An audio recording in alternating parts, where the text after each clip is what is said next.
तीन नेत्र होते हैं। एक होते हैं ये चक्षु इंद्रिय, जिसे आप देख रहे हैं, नेत्र कहते हैं। दूसरे होते हैं बुद्धि में नेत्र, और तीसरे होते हैं हृदय में नेत्र, जिनसे संसार देखा जाता है, विषय देखा जाता है, स्वप्न देखा जाता है, जागृत देखा जाता है।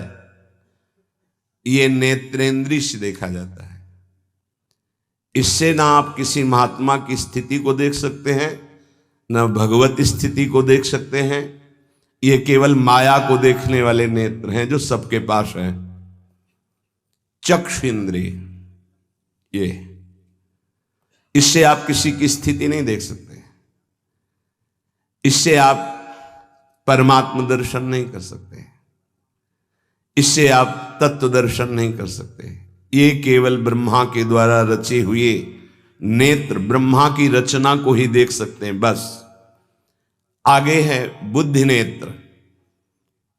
ये ज्ञान नेत्र हैं। जब बुद्धि में ज्ञान नेत्र प्रकाशित होता है तो तत्व बोध होता है, और भक्तों के हृदय नेत्र खुलते हैं। ही के नयन निहारे, हृदय के नेत्र जब खुलते हैं तो प्रिया प्रीतम की रूप माधुरी, लीला माधुरी, ये उसके नेत्रों में, इन नेत्रों में झलकते हैं। अंदर के दो नेत्र जब ज्ञान चक्षु खुलते हैं तो सर्वत्र आत्म तत्व का दर्शन करता है, अपने स्वरूप का अनुभव करता है, ब्रह्म तत्व का अनुभव करता है। जब हृदय के नेत्र खुलते हैं तो सर्वत्र चिद चिद लक्षणम सर्वम राधा कृष्णमयम जगत, वो तत्व को राधा कृष्ण के रूप में, जैसे गोस्वामी जी सिया राम में। लेकिन इन नेत्रों से ये दोनों बातें नहीं देखी जा सकती, और इन्हीं नेत्रों से ये दोनों बातें देखी जा सकती हैं जब बुद्धि के नेत्र खुल जाए और हृदय के नेत्र खुल जाए। उपासक हृदय के नेत्र खोलने का प्रयास करें। वो पहले आहार शुद्धि करे, बहुत भोजन शुद्ध। बड़ी कृपा है, आकाशवृत्ति से जीवन चलता है, श्री जी को भोग लग करके मिलता है, परम पवित्र है। अब जो बात करें, पाते समय उपास्य देव के सिवा अन्य कोई विचार नहीं रह जाना चाहिए, ये ध्यान उपासक दे। इसीलिए नाम कीर्तन चला दिया जाता है। चलता है नाम कीर्तन, नाम कीर्तन चला दिया जाता है कि आपका मन किसी विषय का चिंतन न करने पावे, नाम कानों में पड़े और चिंतन नाम का हो।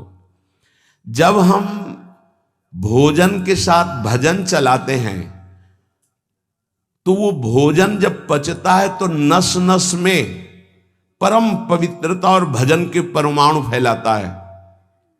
अब जैसे आजकल भोजन की प्रथा, जूता मोजा वही शौच में पहन के गए हैं, वही लघुशंका में, और वही होटल में बैठ के वैसे ही जूता मोजा, वही कपड़े, वैसे ही बनाने वाला क्या भाव वाला है, कैसी पवित्रता रखता है, और पाने वाला क्या भाव रखे हैं और कैसी पवित्रता है, इन सब का प्रभाव भोजन पे पड़ता है। अगर भोजन ठीक नहीं तो बुद्धि निर्णय नहीं कर पाएगी ठीक। हृदय के नेत्र खुलने के बाद तो बहुत दूर रही, इन नेत्रों से भी सही नहीं दिखाई देता, गंदा ही दिखाई देने लगता है। इन नेत्रों में गंदगी बढ़ जाती है। जिसकी तरफ देखो तो वासना की दृष्टि से देखो, दोष दृष्टि से देखो, राग द्वेष की दृष्टि से देखो, ब्रह्म दृष्टि, भगवत दृष्टि उसकी नहीं आ सकती। ये बहुत जरूरी है। अरे कहीं भागा थोड़ी जा रहा है भोजन, धैर्य पूर्वक चिंतन करते हुए, नाम चल रहा है तो उसी नाम का चिंतन करते हुए। अब जैसे अपने लोग पूर्वाभ्यास तो पद चला लिया, बड़ी सुविधा रहती है। पद, कोई बड़ा पद ले लिया और मानसिक पद गुनगुना भी रहे हैं, चिंतन भी कर रहे, प्रसाद भी पा रहे। कोई पद उठा ले, बड़ा पद, देखत नौ निकुंज सुन सजनी लागत, प्रथम यथामति प्रणव बिहरत दो प्रीतम कुंज। अब जब तक पद पूरा नहीं होगा तो भागेगा नहीं, और भागेगा तो पद नहीं पूरा होगा, पकड़ हो जाएगी। अब पद चल रहा है, प्रसाद पा रहे हैं, तो कभी कभी प्रसाद पाते पाते आंसू चल रहे हैं, प्रसाद पा रहे हैं, पद चल रहा है। अब वो भोजन क्या करेगा? प्रसाद नस नस में जाकर भागवतिक भाव संचरित करेगा। अब आप प्रसाद पा रहे हैं, किसी द्वेषी का चिंतन कर रहे हैं, गुस्सा आ रही, अब नस नस को वो क्रोध से युक्त करने वाली वृत्ति पैदा करेगा।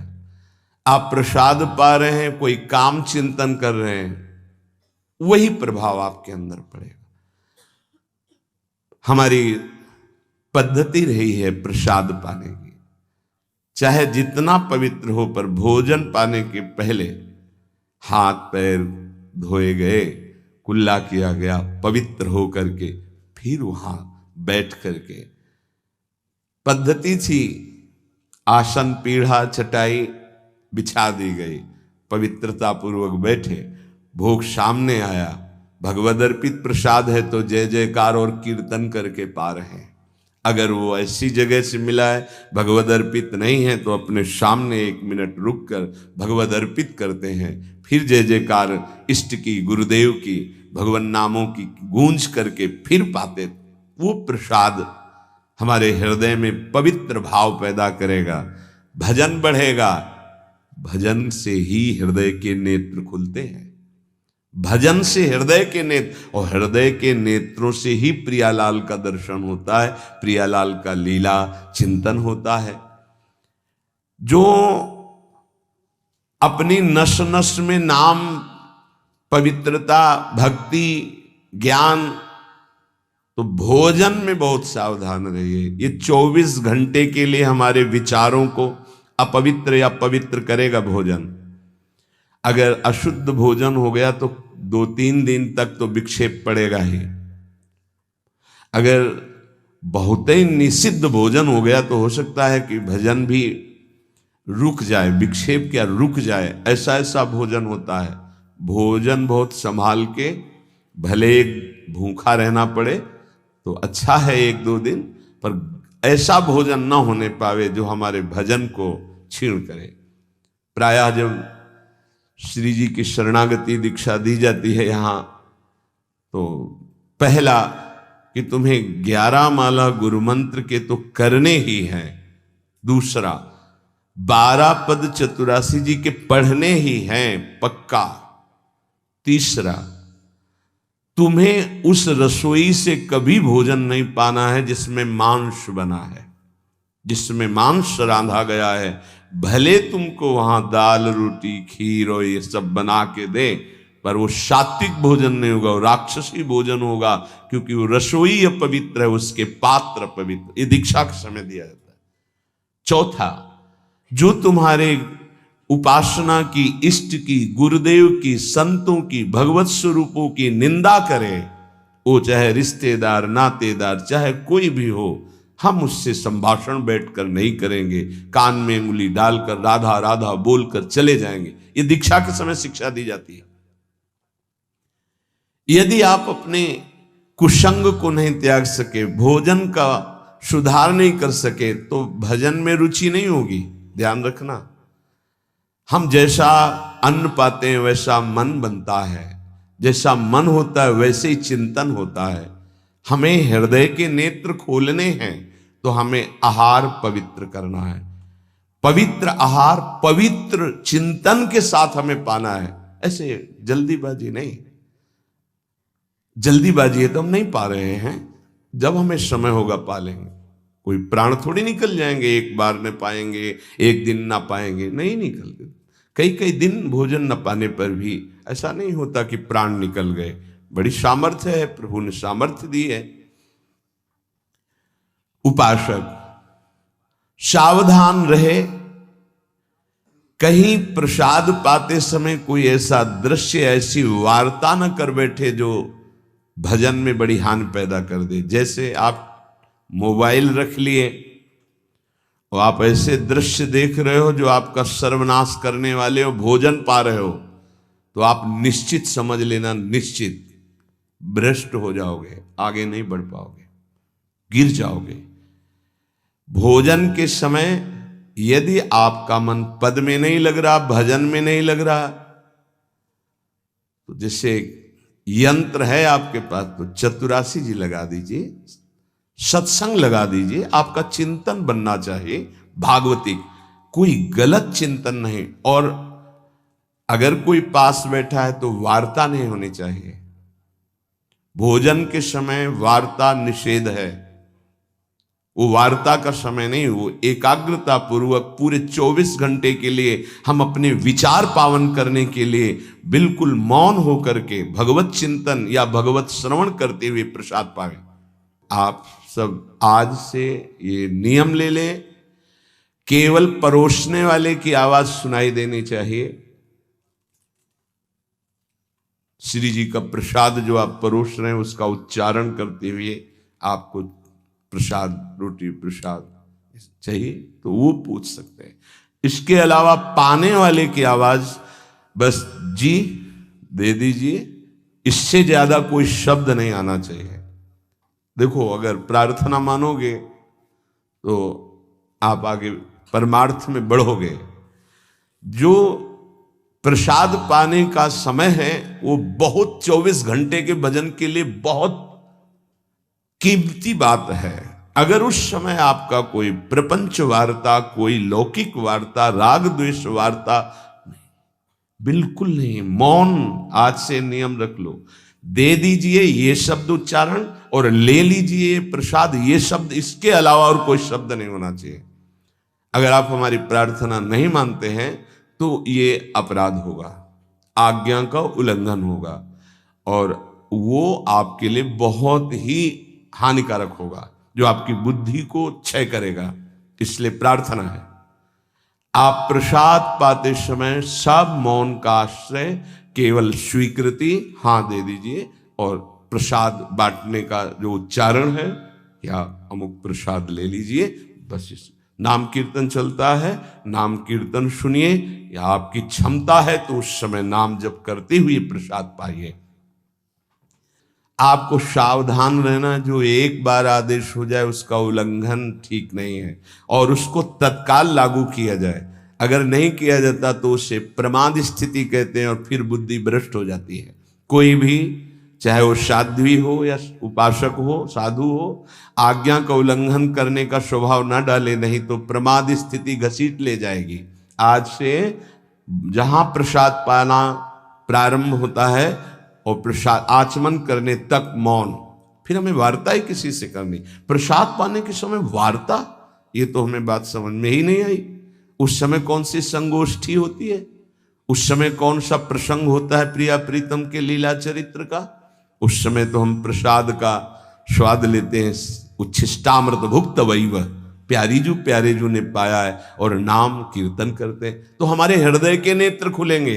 तभी तो हमारी भजन में रुचि बढ़ेगी, जब हमारा प्रसाद पाते समय भजन होगा। बहुत ध्यान देने की बात है ये। अगर प्रसाद पाते समय प्रपंच, तो 24 घंटे प्रपंच चिंतन चलेगा। अगर प्रसाद पाते समय राग द्वेष की चर्चा, काम क्रोध की वार्ता, तो हृदय मलिन हो जाएगा। हम प्रसाद पाते हैं पवित्रता के लिए, प्राण पोषण के लिए, तो प्राण पोषण और पवित्रता दोनों होगी भगवत चिंतन से। केवल प्राण पोषण हुआ, बुद्धि अपवित्र हो गई तो फायदा क्या? जो नाम जप करता है उसको कभी ये चिंता नहीं करनी कि अब हमारे जो पूर्व पाप हैं वो कैसे नष्ट होंगे। वज्रम पाप मही भृताम, जैसे पर्वत को चूर चूर करने के लिए देवराज इंद्र जब वज्र का प्रहार करते हैं तो वो धूल हो जाता है, ऐसे पहाड़ जैसे भी पाप हों और नाम जप कर रहे तो नाम जप क्या करता है, वज्र के समान उस पहाड़ जैसे पाप पर टूट पड़ता है और उसे धूल धूसरित कर देता है। वज्रम पाप मही भृताम। हमें नाम पर ध्यान देना है। कैसे नाम जब छूट जाता है उपासक होकर भगवत प्राप्ति का लक्ष्य बना के, और तुम्हें चैन है, इसका मतलब है आपका लक्ष्य भी भजन भगवत प्राप्ति नहीं बना। नहीं तो चैन के तद विस्मरणेन परम व्याकुलते थी। भगवद्रोद्रेकस्य सिद्धौषधम। ये नाम संसार रोग के आवेश को शांत करने की सिद्ध औषधि है। जासु नाम भव भेषज। ये भगवन नाम ये भव रोग की अचूक औषधि है। अर्थात नाम जापक को भी ये भी चिंता नहीं करने की हमारा कल्याण होगा कि नहीं। नाम चल रहा है, यह हमें भव समुद्र से पार ही नहीं, भव समुद्र को सुखा देगा। नाम लेत भव सिंधु सुखाही, करो विचार सुजन मन माही। पाप के पर्वत को वज्र की तरह नाम टूटकर धूल धूसरित कर देता है और भव समुद्र को सुखा देता है। पार जाने की जरूरतें नहीं, खत्म ही हो जाता है, कल्याण की चिंता नहीं। मिथ्या ज्ञान निशा विशाल तमसस तिगमांशु बिंबोदय। ये नाम अज्ञान रूपी घोर अंधकारमयी रात्रि के नाश के लिए भगवान भुवन भास्कर सूर्य के समान है। उपासक को अभी ये भी चिंता नहीं करनी कि हमें तो कोई ज्ञान नहीं है, हमारे अंदर तो अभी बड़े आकर्षण है संसार के, अविद्या है। बिल्कुल चिंता मत करो। नाम जब चल रहा तो जैसे घोर अंधकार रात्रि में है, सूर्य उदय होते ही वो सब नष्ट हो जाता है, ऐसे नाम जापक के हृदय का अज्ञान अंधकार नष्ट करने के लिए भगवान नाम सुंदर ज्ञान प्रकाश कर देते हैं। अन्य उसे कोई पढ़ने लिखने की आवश्यकता नहीं पड़ेगी। नाम जब से अपने, जैसे कल आप सत्संग में ध्यान दीजिए, सुन रहे थे कि जिसका अंतःकरण शुद्ध हो जाता है, जो राग द्वेष रहित महात्मा है, बिना पढ़े सारे वेदों का अर्थ उसके हृदय में स्फुरित हो जाता है। मिथ्या ज्ञान निशा विशाल तमसस तिगमांश बिंबोदय। अज्ञान रात्रि के घनीभूत अंधकार के नाश के लिए प्रभु का नाम सूर्य के समान है। क्रूर क्लेश मही रुहा मूर्तर ज्वाला जटालह सिखी। ये क्रूर कर्म कराने वाले काम क्रोध लोभ मोह मद मत्सर, इनका जंगल है। इस जंगल को नष्ट करने के लिए दावाग्नि के समान नाम है। इसको भस्म कर देगा, सारे विकारों को भस्म कर देगा नाम। क्रूर क्लेश मही रुहा मूर्तर ज्वाला जटाला सिकी। जैसे प्रचंड दावानल पूरे वन को भस्म कर देता है, ऐसे नामाग्नि समस्त विकारों को भस्म कर देती है। हमको ये भी चिंता नहीं करनी कि हमारे अंदर विकार काम क्रोध लोभ मोह मद मत्सर है। नाम चिंतन करो, चिंता नहीं। द्वारम निर्वृत्ति सन्मनो विजयते कृष्णेति वर्णद्वयम। ये परम शांति परमानंद का द्वार खुल गया यदि जिह्वा पे कृष्ण कृष्ण कृष्ण राधा राधा राधा राम कृष्ण हरि, जो नाम गुरुदेव ने दिया, अगर वो नाम चल रहा है तो अब चिंता भी नहीं करनी कि हमारा परम पद मिलेगा, कल्याण होगा कि नहीं। नहीं, द्वार में प्रवेश कर गए। जिह्वा पे नाम मतलब द्वार में प्रवेश कर गए। महाराज जी, लोग तो कहते हैं कि जिह्वा से नाम जप करने से कोई लाभ नहीं मिलेगा। कहते कर में तो माला फिरे, जीव फिरे मुख माही, मनुआ तो चहु दिस फिरे, यह तो सुमिरन नाही। कुछ लोग कहते हैं हाथ में माला चल रहा है, जीभ में नाम चल रहा है, मन संसार में घूम रहा है, इससे तो कोई लाभ मिलेगा नहीं।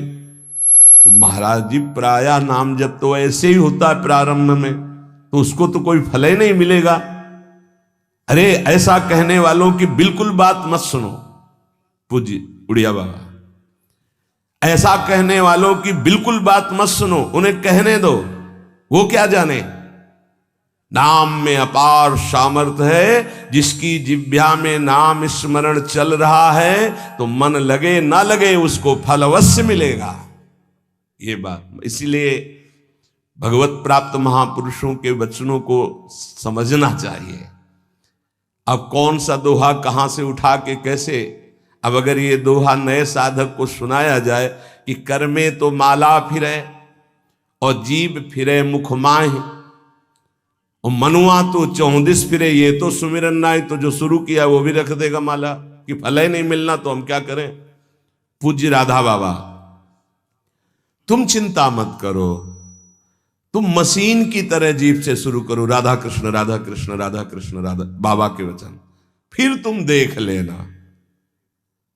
गोस्वामी जी कह रहे तुम चिंता मत करो, राम नाम मणिदीप धर जीह देहरी द्वार, तुलसी भीतर बाहरो जो चाह सुझियार। हमको वो बात समझनी है जो बड़े बड़े महापुरुष कह रहे हैं। ऐसे लोगों की बात देखो, बाबा ने पहला शब्द उत्तर में ऐसे कहने वालों की बिल्कुल बात मत सुनो, उन्हें कहने दो, क्या जाने नाम में कितनी अपार सामर्थ्य है। अहो वत्स पचतो गरीयान यज्जिभ्याग्रे वर्तते नाम तुभ्यम, नाम की मनसाग्रे लिख देते ना, मनसाग्रे यह जिभ्याग्रे, जिभ्या में जिसके आपका नाम विराजमान हो गया वो चांडाल भी जगत पूज्य बन जाता है। अहो वत्स पचतो गरीयान, वो सर्वश्रेष्ठ हो जाता है। भजन करना है, निरंतर भजन करना है, मन लगे ना लगे तुम्हें इसकी परवाह नहीं करनी। जो तुम्हारी जिह्वा से नाम निकल रहा है वो फल दे के रहेगा, ये बैठा लो हृदय में। केवल जिह्वा से तुम भजन करना प्रारंभ करो, फिर देखना मन लगने की बात जाने दो, मन नाममय हो जाएगा, अपने आप नाममय हो जाएगा। जब हम अधिक समय तक विषय चिंतन करते हैं तो मन विषयमय हो जाता है। जब अधिक समय तक हम नाम जपते हैं तो मन नाममय हो जाता है। इसलिए तुम ऐसी बातें मत सुनो, निरंतर नाम जपने का अभ्यास जिह्वा से ही करो, तुम्हारा मन भगवदाकार हो जाएगा। तो महाराज जी सुनते हैं भगवदाकार वृत्ति बड़ी महिमामयी है, तो ये कैसे आती, कैसे भगवदाकार वृत्ति आती है? तीव्र अभ्यास और निरंतर स्मरण से। जब क्षण क्षण में वृत्ति हमारी भोगों की तरफ जाती है, उस वृत्ति को हटाकर हम नाम में लगाते हैं तो नामाकार वृत्ति, एक एक वृत्ति जब नाम में लगने लगती, नामाकार वृत्ति प्रभु के रूप में लगने लगती तो भगवदाकार वृत्ति, तत्व चिंतन में लगती है तो ब्रह्माकार वृत्ति। इसलिए विशेष प्रयत्नशील उपासक वृत्तियों को भगवदाकार कर लेता है। प्रयत्नशील, बार बार मन संसार में जा रहा है, उसे हटाकर नाम में लगाते हैं, बार बार नाम में लगाते हैं, धीरे धीरे वृत्तियां नाम में हो जाती है। जब स्वतः एक एक वृत्ति नाम में हो जाती है तो भगवदाकार, मंत्राकार, नामाकार, ब्रह्माकार ऐसे शब्दों से कहा जाता है। ये केवल बातें बनाने से नहीं होता, पुरुषार्थ, तुम्हें भगवत कृपा से सामर्थ्य मिली ही ऐसी। उपासक प्रधानता कृपा की मानता है, अपने पुरुषार्थ की नहीं। पूरा प्रयास करके भगवदाकार वृत्ति का, और फिर उसमें देखता है कि बड़ी कृपा है, ये जो पुरुषार्थ हो रहा है ये गुरु कृपा से हो रहा है, ये भगवत कृपा से हो रहा है। भगवान की आज्ञा समझकर पुरुषार्थ करे और उससे लाभ हो तो भगवत कृपा समझे। आपका तात्पर्य यही है ना? हाँ हाँ, यही सिद्धांत है, ऐसा ही करना चाहिए। ऐसा करने से अभिमान नहीं होता। क्या कि प्रभु की आज्ञा है कि मनुष्य जन्म में भगवत प्राप्ति करे, गुरु की आज्ञा है कि इस उपासना के करने से भगवत प्राप्ति होती। तो हमें जितना पुरुषार्थ मिला है, सामर्थ्य मिली, हम पूरी सामर्थ्य लगाकर साधना करते हैं, नाम जप करते हैं, पर हम ये देखते हैं कि ये सब भगवत कृपा से हो रहा है। प्रभु की कृपा से ही हमारी भजन मार्ग में रुचि हुई, भजन बना, पुरुषार्थ बना, इस सब कृपा से। तो अभिमान नहीं आएगा। महाराज जी, आप तो नाम जपने के लिए कह रहे हैं, लेकिन बहुत से विद्वान लोग नाम नहीं जपते। क्यों नहीं जपते? भैया, नाम जप करना तुमने कोई साधारण समझ रखा है?